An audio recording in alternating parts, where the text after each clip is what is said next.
Ari na naman ho at ako'y magluluto na naman. Kaya din ho sa amin ay ako'y magluluto ng pininyahang manok. Bisa na ho tayo ng bawang, sibuyas. Lalagay na ho natin ang ating manok. Ang ginawa ko hong ari ay chicken thighs, lahat. Oyster sauce, lalagyan ho natin ng oyster sauce. 2 kutsarang toyo. Ating ginisa mix. Ating pamintang durog. Natin muna ho rin hahalo-haluin. Takpan muna ho natin ng konti. Magpiprito ho tayo ng patatas. Kasama na rin ho natin ang carrot. Hahanguin ko na ho are.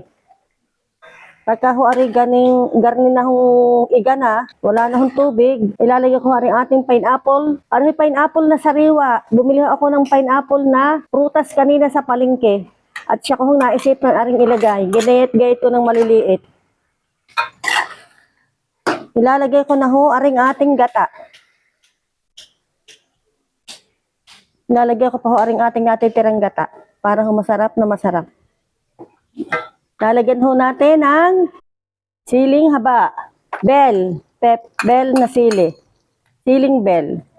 Pag ari-agar na ho aring gata natin at malapot na, ari ho ay malapit nang maluto. Lagyan ho natin ng kaunting patis. Tapos lalagay ho natin ng ibang carrot at saka ang iba nating potato. Siya ari ho ating manok, pininyahang manok na ari ay luto na. Okay na ho aring garning consistency na. Ang sabaw ho ay garning malapot. Malapot na ho ang sabaw na rin. Ari ho okay na. Luto na ho ari. Ari na ho ang naluto kong pininyahang manok.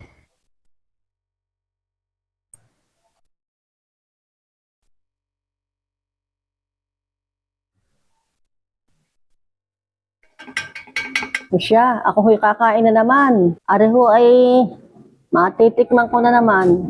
Masarap po aring lutong ari. Luto sa gata. With pineapple na fresh. Matching saging na prito.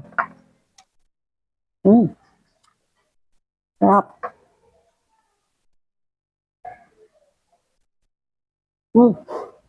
Sarap po. Lasang-lasa ang fresh na pineapple na pinya.